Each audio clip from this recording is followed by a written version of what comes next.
Welcome, friends, to a special edition of our Landmark of Prophecy series. And we're very glad that you're joining us. Those of you who may be watching right now live on television or via the internet. We received some emails and Facebook reports of people who are tuning in from around the world. And it's always very humbling and encouraging to know that. I want to welcome also our audience here in Albuquerque.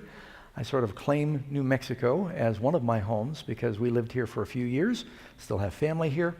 And it's a delight to be with you. Glad you've decided to join us this morning and are very thankful that you're here. This morning's presentation is going to be a little unique from the regular Bible studies that we do where we follow a lesson. What I sometimes do during one of these series of meetings is I just take a section of time and I share with you my personal experience of how I came to the conclusions of the things that I'm sharing with you, and knowing the background sometimes helps. I'm sometimes reluctant to share these things the first night or two because I might lose all credibility once you hear what the story is. But, there's always a risk when you take time like this and you spend the next 48, 50 minutes talking about yourself. That's very easy to lose focus on the real meaning of these meetings is to talk about God. And there's always the risk that when you tell a story, kind of like a fisherman that keeps saying, yeah, I caught a fish and it was this big. And it just keeps growing every time you tell it. It's like the little girl that wanted to make a big impression when she gave her book report in front of her class on Abraham Lincoln. And she was a young girl. She stood before the class and she said, Abraham Lincoln was born at an early age in a log cabin that he built with his own hands. So sometimes stories can become bigger than life, and I want to keep perspective, but tell you how the Lord led. I'd like to begin with a verse from the Bible, and this one is from the first book of Peter, 1 Peter chapter 2, verse 9. But you are a chosen generation, a royal priesthood, a holy nation, his own special people, that you might proclaim the praises of him who called you out of darkness into his marvelous light. And that would be my goal, to talk about the one who called us out of darkness into his marvelous light. And I really did live a life of darkness before I learned the truth from the Bible. Now, what I'm sharing with you isn't a book, and I'm just always shocked that the Lord blessed and how well the book did. Years ago, I used to just share this story at various camp meetings, and a dear sister, Marilyn Tooker, a school teacher, she said, Doug, you need to write that up. I said, I'm not much of a writer. And she kept after me, and she said, tell you what, you put it on tape, and I'll write it.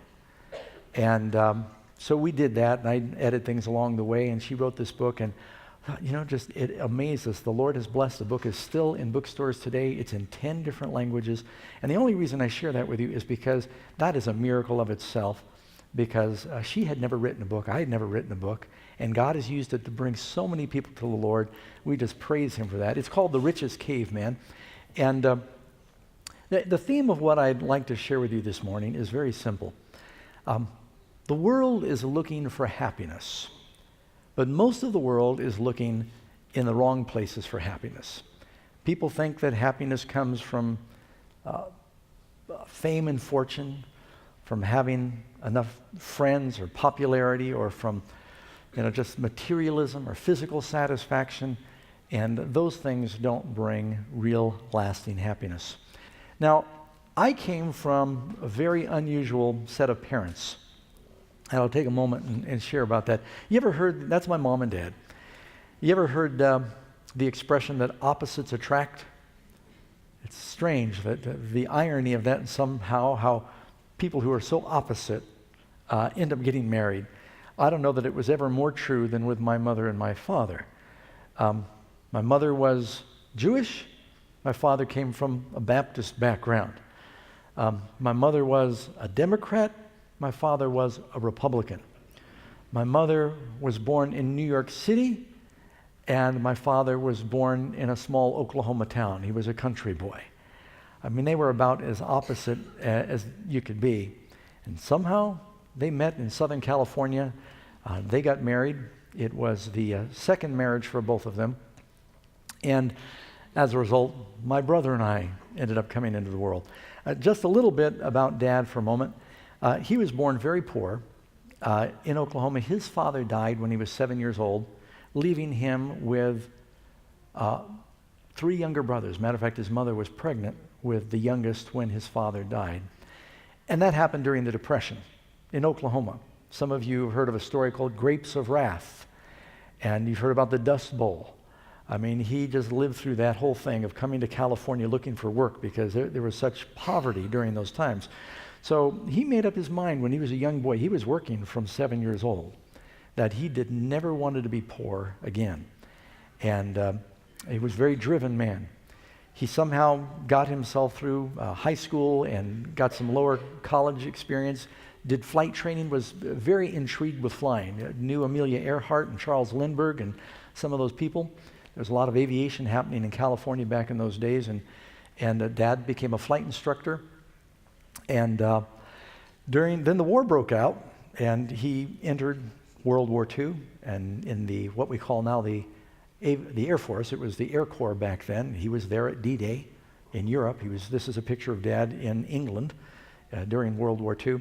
After the war, he realized that there was a great future in aviation. And so he began to buy the World War II surplus planes. The U.S., after the war, they had all these planes they didn't know what to do with. They began to sell them. Hawaii, they had all these planes. And I remember Dad telling me the story of how he flew to Hawaii, bought a DC-3, and by himself he flew from Hawaii back. Now, I don't know if you know how long that is in a DC-3, but it was like 24 hours of flying. And he said, you'd have to fill the plane with fuel. You have to fill the cabin with fuel, and you have to go back. He would tie off. They didn't have autopilot back then. He'd tie it off with a belt. They had no GPS navigation. They used a compass. If you miss where you're heading, you don't know where you're going to land. But he'd fly these planes. He said it was the longest day of his life from Hawaii back, and he began a business of buying and selling and leasing aircraft until it was the largest aircraft leasing business in the world, called International Air Leasing. And he made a lot of money. There's a lot I could tell you about Dad, but he was very successful. Even in the websites, they call him an aviation tycoon, is where I first heard that word. He knew people like Howard Hughes, Kurt Kerkorian, and a number of the famous businessmen and aviators, and worked mostly out of Southern California, out of the airport in Burbank, where my brother and I were eventually born. Here you see some magazine. George Batchelor, most influential person of the year. Of course, that's Southern Florida. George Batchelor is Miami's Mr. Aviation. He eventually moved his business from Southern California to Southern Florida, where he spent the last 30 years of his life. And was also very active. He liked racing cars. He'd water ski, flew planes, had a lot of money, and millions of dollars. Here's a picture, believe it or not, that's me in younger days with one of my stepmothers. Dad had sports cars, Learjets. When he wanted to buy the best Learjet, he wasn't sure which one to get, so he bought 3, tried them out, and then sold the other 2, I think at a profit. And he was just a very successful businessman, a very driven man, but he wasn't a very happy man. Married 5 times. And his first wife and baby died in a plane crash in Southern California. He was supposed to be on the plane. He says if he was on the plane, it wouldn't have happened. And so he struggled with that guilt. And then my brother and I came along. My brother was born with cystic fibrosis, and Dad and Mom decided they probably shouldn't have any more children after that. And but here's when he was 71 years old. This is a clip from a paper in Miami. It's actually the Miami Herald. At 71, aviation pioneer George Batchelor isn't ready to descend. He runs one of Miami's most successful businesses, pilots jets, races cars, water skis, and is soon to take a bride aged 29. Just to give you an idea, and this was actually wife number 4. This is a picture of him with wife number 3. I know I'm doing this out of order right now. That was Betty. He was married to her for 30 years, and she was Miss Kentucky, a nice lady. She was my stepmom, and I gave that poor lady a hard time. But Dad was hard to be married to. He was a very driven man, and just everything was work. I mean, he worked just regular 16-hour days, but then he would pretty much drink himself to sleep. Starting at lunch, he would have his first cocktails. By the time he came home, he was almost always drunk. We were just always worried, was he in a good mood or a bad mood? And we'd run and hide if Dad came home drunk in a bad mood. So it wasn't always a very happy home. Here's a picture of my brother. This is one of the few pictures I have. This was wife number 4. This is I think when he first started dating her, she was 28 or 29, I'm not sure. That's my brother Falcon. Now my dad named my brother and I after airplanes because he was in the aviation business. I didn't do too badly, Douglas, DC, McDonnell Douglas. But my brother's name was Falcon. And it's tough being named Falcon Bachelor. And not only that, my brother we were same mother and father. He had red hair, brown eyes. I've got blue eyes. He had freckles. I don't. I have no hair. Otherwise, we were the same height and build, but Falcon really struggled because he had cystic fibrosis, which caused all kinds of health challenges for him. And so my dad, with all of his money, happiness doesn't come from the abundance of things. He had a lot of stress. At times, he employed thousands of people, and he was worried all the time. And what would happen to them? He really cared about the people that worked for him. He wondered, what will happen to them if I lose my work or if something happens to me? My wife, this is Karen, and she's a physical therapist, and she was trying to work some of the knots out of Dad's back. But with money, Dad knew a lot of people. He knew a number of presidents because he would make donations when they ran for office, and you get to at least shake their hand and take a picture or make a phone call when you need a favor. And this is my dad with Pope John Paul II.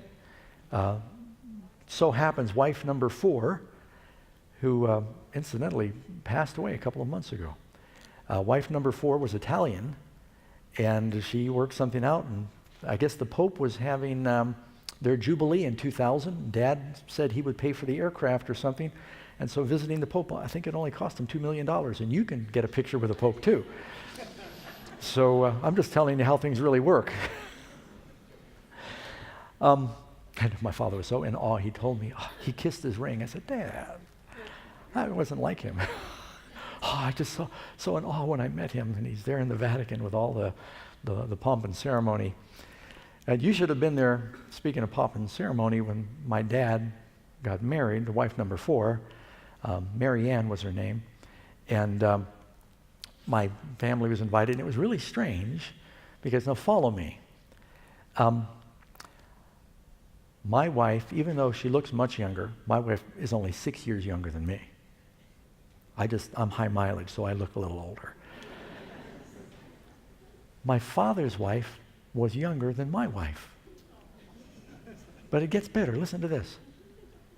My father, when he married Mary Ann, had a brother-in-law that was 11 years old. And my father was 71 or 2 at the time of the wedding. Can you imagine that? Yeah, this is my brother-in-law. But wait, there's more. Get your credit card out now, and we'll double your offer. My father's mother-in-law was younger than me. Now, I know the ladies right now are thinking, how does that work? It's true.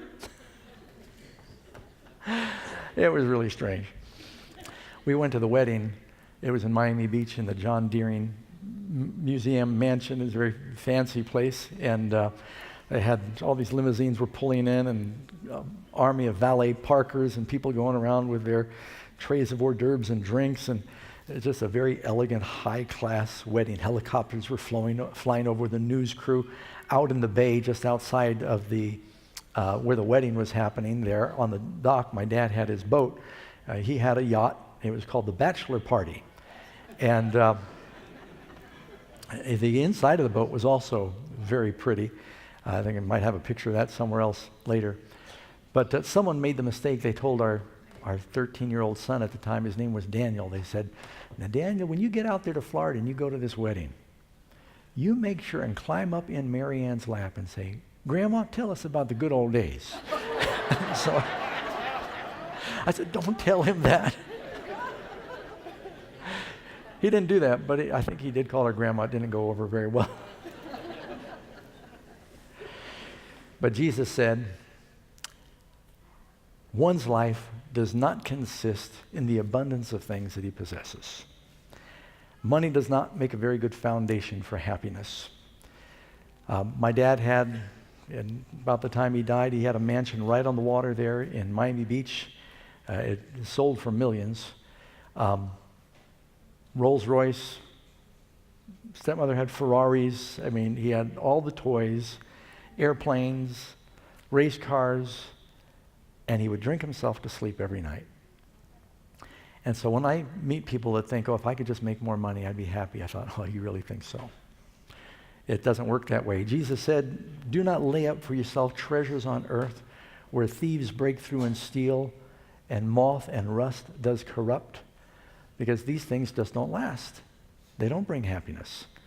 And you can't take it with you. You have never seen a hearse pulling a U-Haul, have you? It's like Job said, naked I came into the world, and naked I go. And I remember standing by my father's grave in Oklahoma. He was buried by his parents, and that's all you get. If you don't have Jesus, you can't take it with you. So now I'm going to switch over to talk about Mom for a minute. Very different. Mom was Jewish. Her maiden name was Tarshish. And she was born in New York City. She went to California with her family when she was young. They were looking for a better life, and Mom really was intrigued with wanting to be famous. She was very, in my opinion, she was very good looking. Obviously, I didn't take after my mother. But she was very talented. She could sing. She taught herself to play the guitar, to play the piano. She just had a lot of natural ability. Loved to be up front. She got it from my grandfather. Do any of you remember the Gong Show? My grandfather was on the Gong Show and he won. So I have a very unusual family. Did I mention that? As a matter of fact, every member of my family has been on national news for completely different reasons. And so it wasn't uncommon to hear something happened and my family, my brother started a camp for kids with cystic fibrosis, and they did a national news report about that. And anyway, but just an interesting family. She started out as a songwriter, and when she was still in her teens, she was writing songs for Elvis Presley. She wrote 3 songs for Elvis, and through Mom, I actually met him twice. Well, once it was at a concert, but once at a news conference.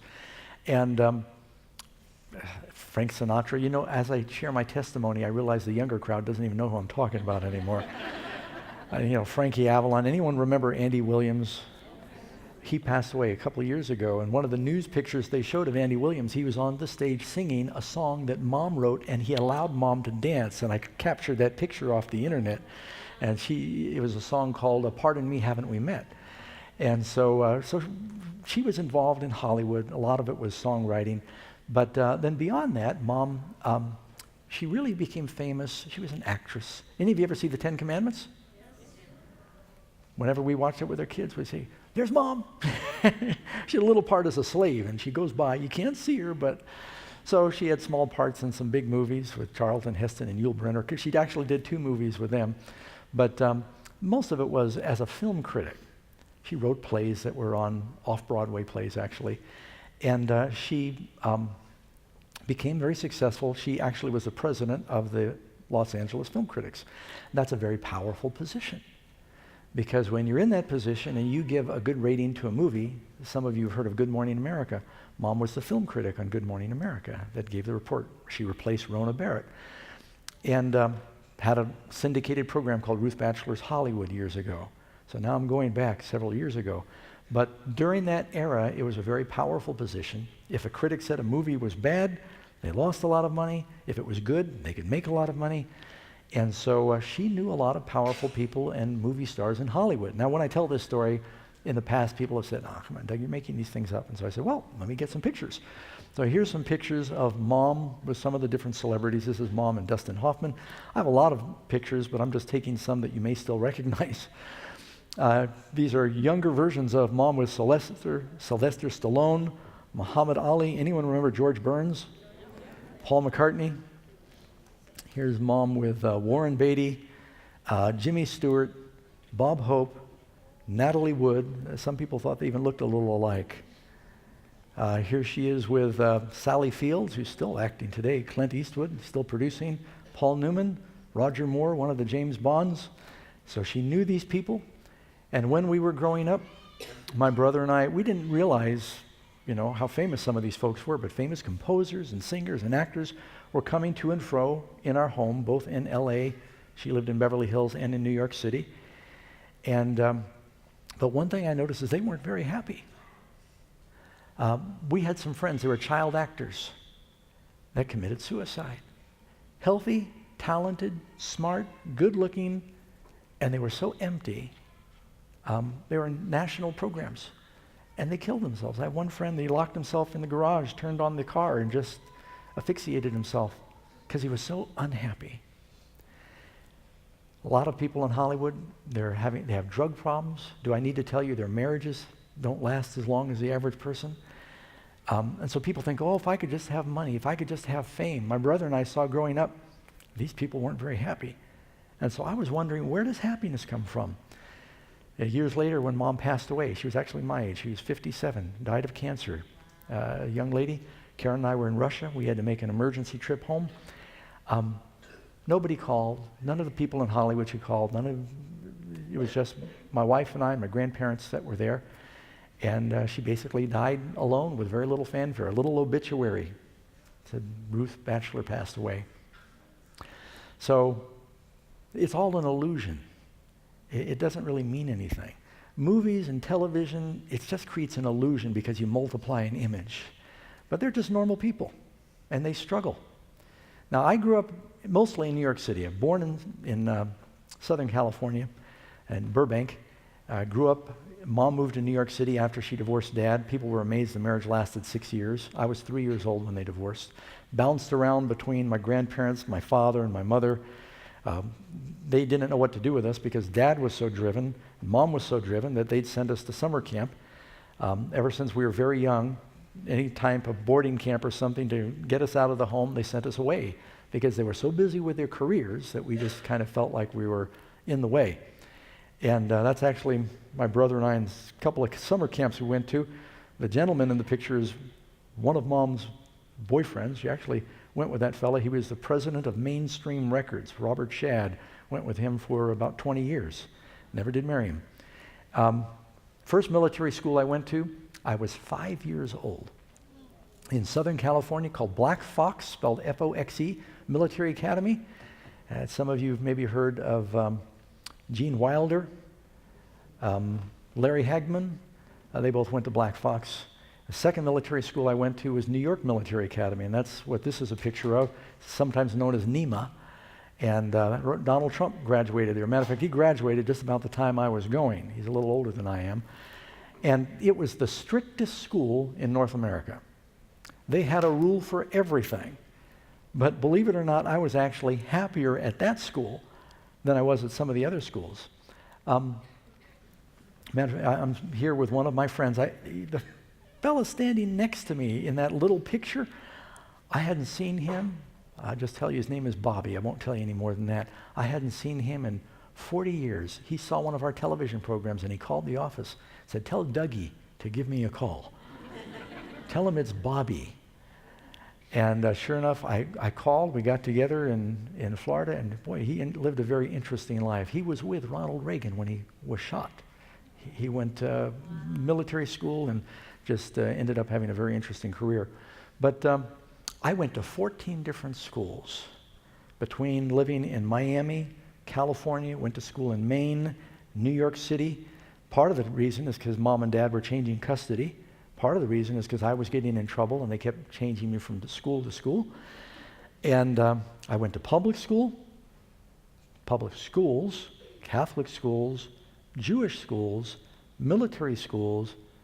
I didn't complete the 9th grade, and I went to 14 different schools, just to give you an idea of how I bounced around and why I'm confused at times.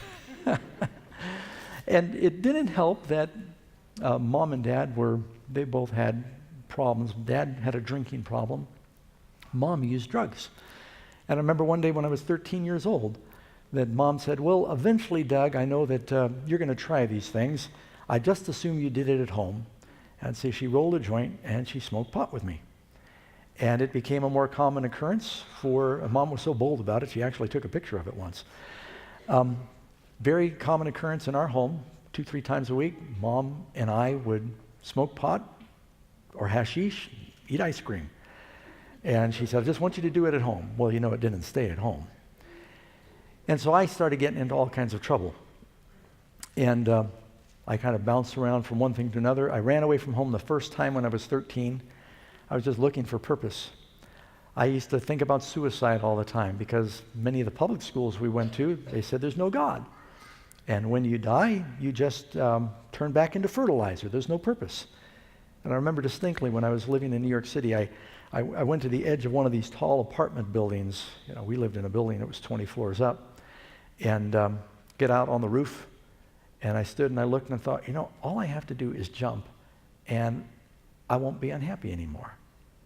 Do I need to tell you that I wasn't a very happy child? I just felt like my parents were busy with their careers and I just didn't have any peace or happiness. I believe you die and you turn back into dirt. And I thought, I got in trouble in school all the time. Why not get it over with? All I've got to do is jump and I won't be hurting anymore. Sad thing is I started thinking about that at 7 years old. And I remember one of the reasons I didn't jump is I was always afraid, what if I jump and I live through it? I remember hearing about a man in New York City, he jumped 9 stories and lived. And he was all mangled the rest of his life. I thought, oh, man, then it's worse off than before. I remember one time I went into my mother's bedroom and she was gone. My brother now was living with my father in Southern California for his lungs because of his cystic fibrosis.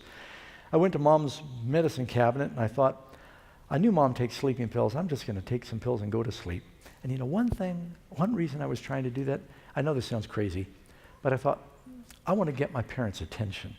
And I thought suicide would be a way, I know this is crazy logic, but as a kid, you don't make sense. I thought suicide would be a way to get their attention. So I was in trouble at school. I went into Mom's medicine cabinet and I found a bottle of pills that said Valium, take one at bedtime. And I filled my hands and I stood there a long time and I thought, oh, this is it. I can just take this, go to sleep and never wake up, no more problems. Problem was, I think just 12 or 13 years old back then. I wasn't sure Valium was a sleeping pill. It didn't say sleeping pill on the bottle. It said Valium, take one at bedtime.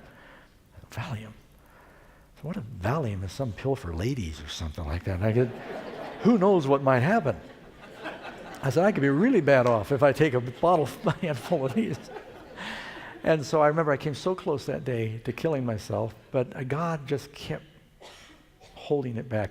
One thing that helped me, I have an insatiable curiosity, and I thought, if I kill myself today, something really interesting is bound to happen tomorrow, and I'll miss it. And so I was able to postpone my suicide one day at a time because of curiosity for years. Years later, I remember when Mom turned 40, she called me up, she said, Doug, I realize that my beauty and talents are fading, and I'm just thinking an end in my life. And I said, Mom, let me tell you how I dealt with that. At this point, I was a Christian. I said, you lose all your options when you commit suicide. You never know, it might get better tomorrow, and you'll never find out if you kill yourself. So just take it one day at a time. And years later, she said, that really helped me. So I began to think, why kill yourself by doing something boring like jumping off a building or taking a handful of pills? I heard a beer commercial, and it said, you only go around once in life. Get all the gusto you can. I wasn't real sure what gusto was, but I thought, well, that sounds good to me. I'm just gonna have as much fun as I can, and I'll kill myself having fun. And so I just began to live a very wild life with abandon. When I was living with Mom, I was already using drugs at home with Mom, and I found out where her stash was, and one time I got stopped by the police on the street. I had a skin diving knife under my bell bottoms. Your bell bottoms back then. And the police brought me to my mom's door. By the way, who lived right upstairs from us was Lloyd Bridges and his boys, Bo Bridges and Jeff Bridges, in our apartment. And I just mentioned that because he was famous for his sea hunt scuba diving. So I used to go scuba diving in Florida. I brought my diving knife to New York, put it on my bell bottom, showing off to my friends. Someone told the police. Police brought me home. They knock on the door. My mom looks through the peephole. She sees the police. She goes and throws all of her drugs down the toilet. She opens up the door, and they said, we just want to bring your son back, and here's his knife. We're not going to take it from him. Make sure he never takes us outside again. Oh, man, I was in so much trouble. Not because the police had arrested me, but because Mom had just flushed maybe thousands of dollars worth of marijuana and hash down the toilet. So that was the way we were living back then. And so I already knew about that side. When I was living with Dad, Dad's specialty was alcohol. He lived on a mansion in Southern California with a butler and a maid, and he had a complete bar in the house, stocked better than some city bars. And my friends and I, we would drink, and I was getting into a lot of trouble. I started getting involved in stealing and fighting and drugs. I started smoking cigarettes, and I was in and out of jail, ran away from home several times. My mother told my father, Doug needs to express himself because he's the military school, too much restrictions, too many rules. He's rebelling now. I found a school, my mother said, where there are no rules, where he can find himself. I don't know how in the world she convinced my father to do that. So they then sent me to a school in Maine that was called Pinehenge. This was a school for the children of hippies or whatever there were no rules in this school. You didn't have to go to class if you didn't want to. You didn't have to wake up if you didn't want to. They had co-ed dorms. I actually found some pictures of these. I knew all these kids. They had co-ed dorms for all ages. They said, kids will learn what they want to learn. Just put them in that environment. So I went from a military school, the strictest school in North America, to the school that was the most liberal in North America, run by a bunch of hippies. And it's true, you do learn what you want to learn. We learned how to make beer with malt syrup, yeast, and I won't give you the whole recipe. We learned how to make LSD, and we had no rules. Now, where do you think I was happier, military school or the free school? I was much happier at military school. Several kids tried to kill themselves. It was a problem all the time at this school called Pinehenge. And so I was getting into lots of trouble. And you know what it was, is I wanted attention. I wanted my friends to like me. And everyone wants love, and I just felt like nobody even cared about me. And so I just tried so hard to get someone to like me, I'd do just about anything. When I was living with Dad, this is the island, just a Google picture of Sunset Island number 1. That's where Dad lived. He was in the north part of that picture. Had a house right there on the bay. We had 3 boats in the backyard. I had a yacht, ski boat, and I had a little sailboat.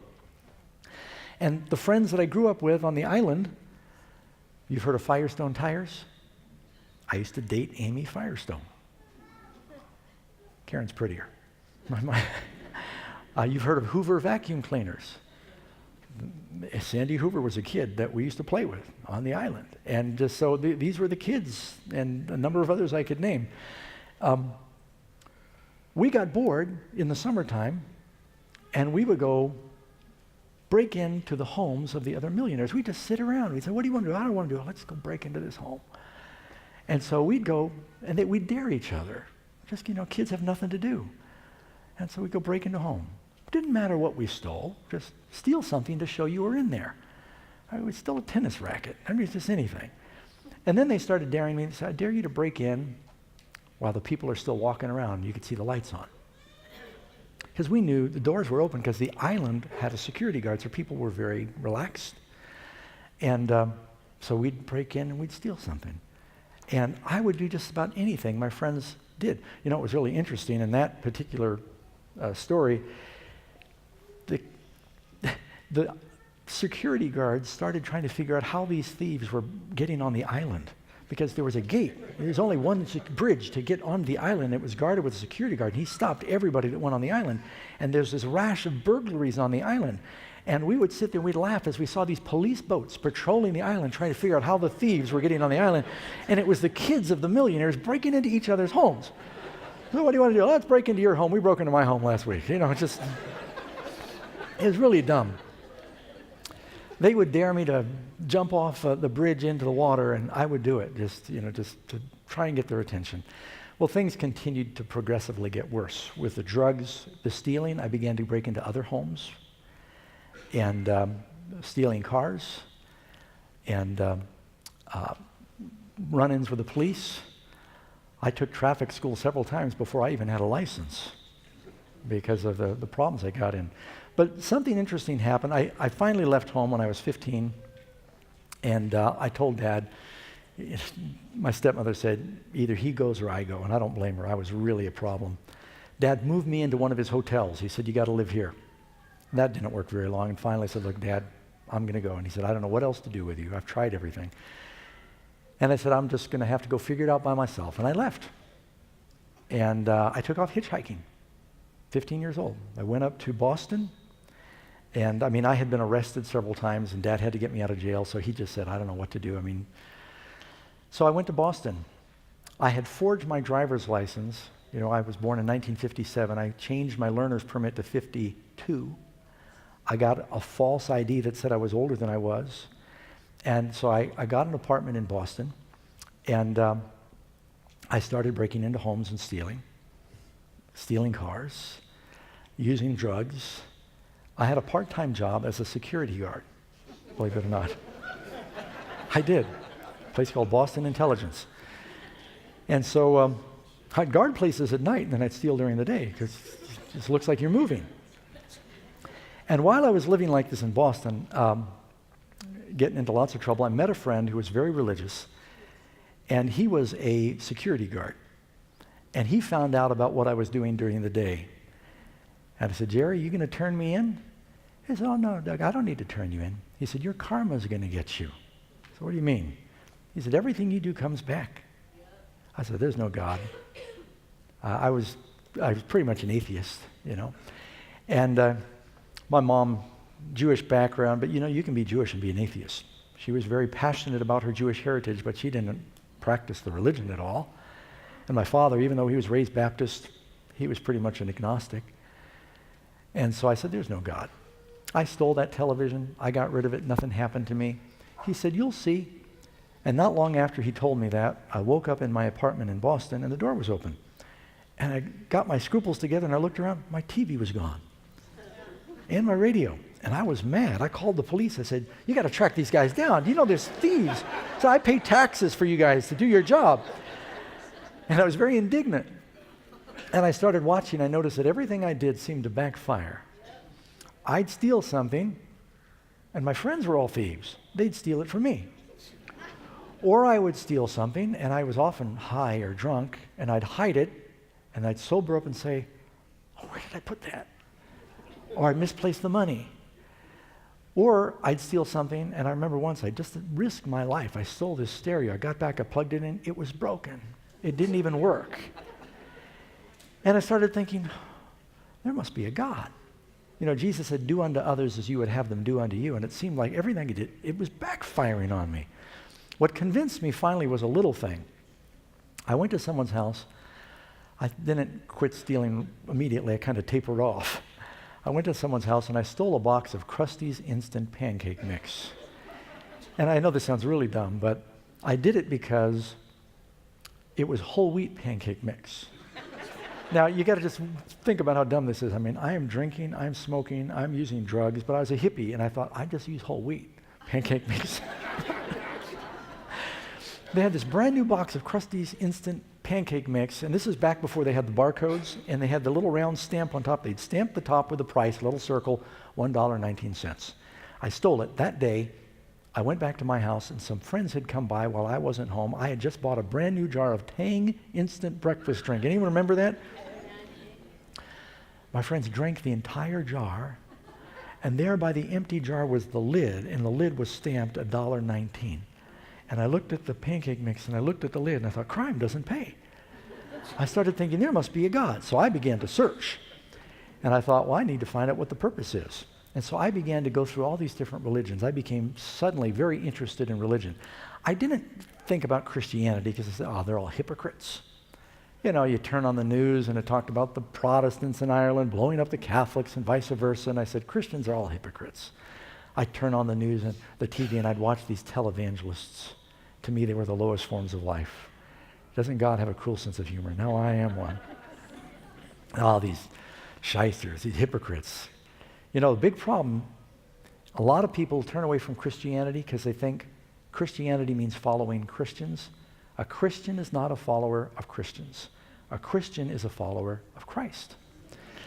So I started getting into all these Eastern religions and got involved in transcendental meditation and Buddhism. That's back in the days of the Beatles, and everybody was meditating, and the Eastern religions were very intriguing in America. And so I was meditating, and I got into something called the spiritual science of DNA, and I took a little bit of kind of the Jewish heritage and mixed that in, and of course I'd gone to Catholic school, and so I kind of made this big old potluck of all these different religions with myself as my own little pope, trying to put it all together. And I was very spiritual, and I'd quote suddenly from one religion and then from another religion. And while all this is happening, I was so spiritual and so religious, I'm still using drugs and drinking. I'm still a slave to my sins. It hadn't made me any better. Well, about this time, my father flew to Boston, and he made a special trip, and he said, Doug, you need to go back to school. I was showing off. I said, look, Dad, here's my uniform, and I've got my own job, and showed him my own apartment, and let me buy you dinner. I had a wad of money from stealing and work. I had 2 jobs at one time. I was a hard worker. I had 2 legitimate jobs plus the stealing. I worked in a rust-proofing factory where we would rust-proof the steel toes in boots. And anyway, and Dad said, you're wasting your life. My brother, Falcon, was sick. He couldn't take over the family business. And I had a stepbrother from Dad's 3rd wife, Betty, and he was starting to do what he couldn't. Dad said, you're throwing your life away. You need an education. He said, Doug, I found a good school. You're going to love it. He says, you like adventure? This is a school that's on a boat. It was called the Flint School. There are 2 schools like this in the world back then. One they made a movie out of called White Squall. That was an all-boys school. This one was co-ed. They were schools, unique schools on boats, very expensive, that sail around the world, and they teach from the boat. And he said, you'll water ski, you'll scuba dive, there's girls, because I told him I'm not going back to military school. Because back then, at New York Military Academy, there were no girls. Now there are. I said, I'm not going back to an all-boys school. And so he said, oh, you'll love it. And so he pled with me. I said, okay.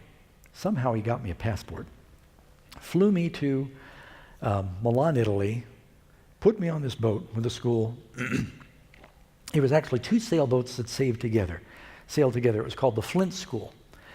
And after he left, I realized I'd sort of been tricked, because this was a very unique school for the children of politicians and millionaires to get them out of their environments. They had a lot of kids getting mixed up with Moonies and cults and drugs back then, and they got them out of the environment. It put them in a controlled environment, taught them, business principles, but they taught atheism. Now I'm very spiritual, and they're showing films of Darwin. They're telling us to read the books of Ayn Rand, Atlas Shrugged. I don't know if you know about that stuff. It's sort of like Your God. And I just rebelled. I wouldn't participate. And, military school, you disobey. They'd hit you. They'd beat you with a belt. They could back then. They probably can't now. But this school, these are the kids of the, wealthy politicians and stuff, and so they wouldn't touch them. But while this was going on, I just was rebelling, and in my school, I'd gone through a religion called Shakti, the spiritual science of DNA. And so I was trying to be at one with my DNA molecules, and I was playing my recorder in my room, and the captain said, look, you have to eat on the floor if you're not going to participate. And so I'd say, fine, I'd eat on the floor. I disrupted the school, and they said, well, you're going to have to stay in your room. And I had my friends bringing me food, and this went on for 2 months. I just rebelled because I felt like I was tricked, because they take your passport away, and it's so controlled. You get arrested in Italy or Turkey, and you're in big trouble. And so I felt trapped. I had been an adult. I'd been living on my own in Boston like a hotshot. I'd been living like I had a false ID, and now I'm a kid again, back in school, and I just thought, what in the world have I done? So we had an interesting experience. We were sailing from northern Africa, Tunis, Africa, over to Port of Mahon, Spain. And on the way across, we encountered just a terrible storm. And water was coming in, mainsail ripped, the wind was howling, captain was seasick, water was cold, it was Christmas time. And what do you think atheists do when they think they're going to die? They start praying. And I was doing some praying. And you make promises. You all know what you're doing wrong when that happens. And so, of course, fear is the wrong reason to serve God. As soon as the storm was over, we forgot all about the prayers and the promises. And I managed to convince the captain, look, I'll cooperate for the next few weeks until Christmas break if you just let me go home for Christmas break. And they were so anxious to get rid of me, he called my dad and said, you got a deal. And told Mr. Batchelor, we think Doug's shown great progress. We're going to let him come home for Christmas. Because my dad had to pay the whole year up front. They didn't care. They just want to get rid of me. So I got on the airplane in Madrid, Spain, ordered beer and got a pack of cigarettes and told them, I said, you will never see me again. And they never did. I got back to the States, went on a ski vacation with Dad. When it was time to go back to school, I ran away for the last time. And I went out to a place, I went hitchhiking across the country. I've hitchhiked thousands of miles. And I went hitchhiking across the country to a place I found when I was 15 in the mountains above Palm Springs. There's a very tall 10,000-foot mountain called Mount San Jacinto. Halfway up this mountain, there's a cave. There's several caves up there. And I said, I'm going to find God in nature. Now, on my way out to Palm Springs, something interesting happened. I got stuck on the highway in Oklahoma. I was cold, hungry. All these trucks were going by, and I was a little hungover, and I was desperate. And I said, I ought to try praying. And after standing there for 8 hours freezing, because I had Florida clothing on, it was December in Oklahoma, it was freezing cold.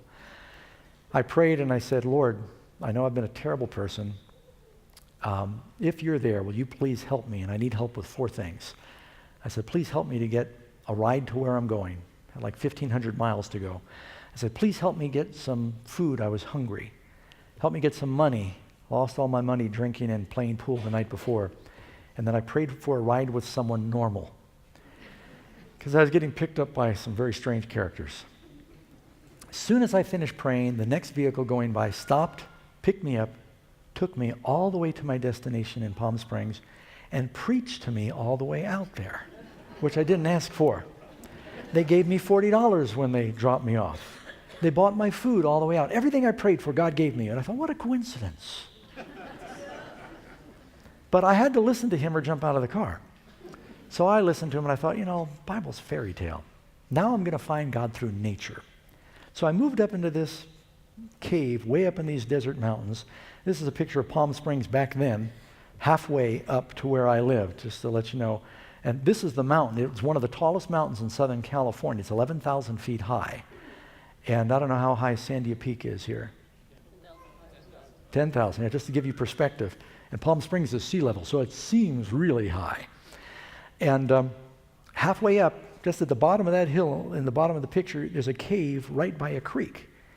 And I wanted to find God through nature. So I moved into this cave, and I lived there for about 1.5 years. And I just didn't want to be around people. I was so tired of the people in New York City, and I didn't get along with people. I said, I'm just going to see if I can find God through nature.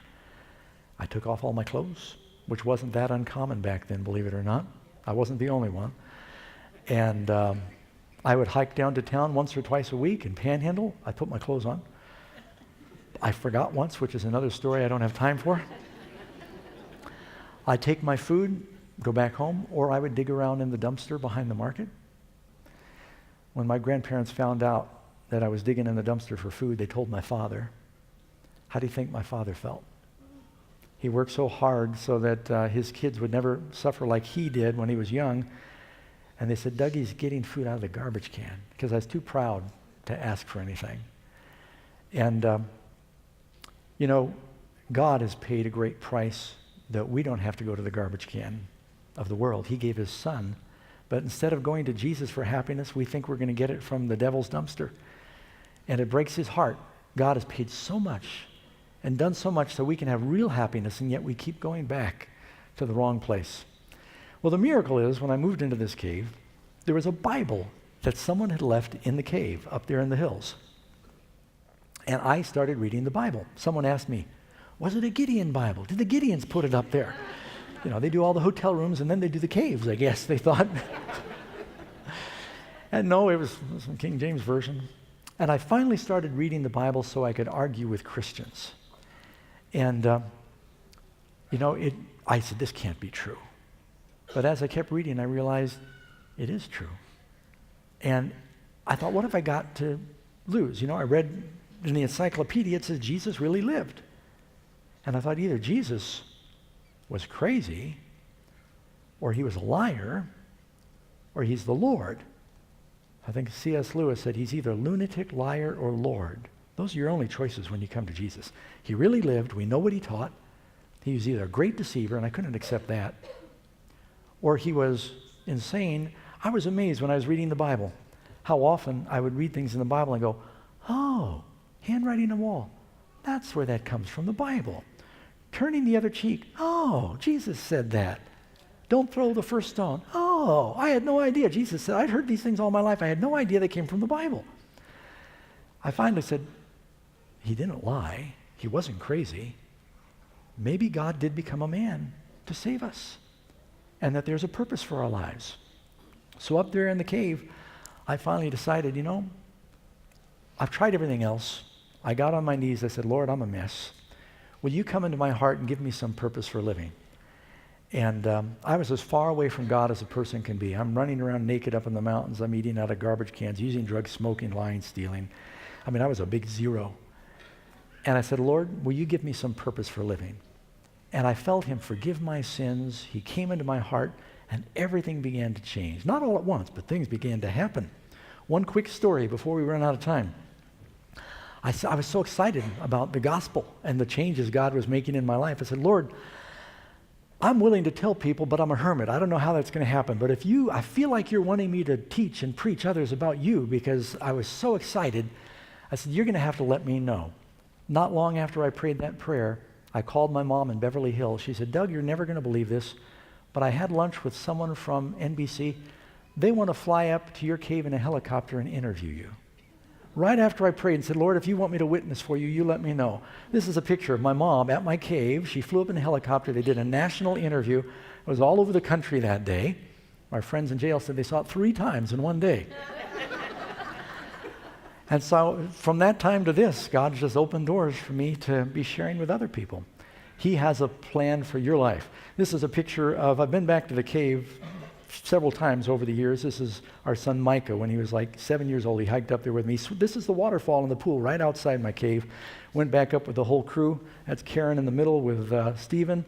And I went back one year, and I actually brought another Bible, and I left it in the cave, just in case, kind of a little sentimental thing that I did. But my immediate family's all passed away. My father, my mother. I was with Mom when she died. I was with my brother when he died. And I remember I was out walking with my brother one day. Falcon went to school. He got a college education. He tried to work for Dad as long as his health would permit. And you can tell I'm the black sheep of the family. This was at my brother's wedding. I kind of had to come out of the cave, and you could tell. And I was walking with my brother one day, and he said, Doug, you're lucky. And I thought, wow. I said, you've got the house in Miami Beach on the water. You've got the boat. You've got the new cars. You've got all the things that the world wants. He said, Doug, you're lucky. He said, I'd give everything I have if I could have your lungs and live a little longer. He said, God isn't fair, my brother said. He said, I'm so smart, but I'm sick. And he said, you're so healthy, but you're stupid.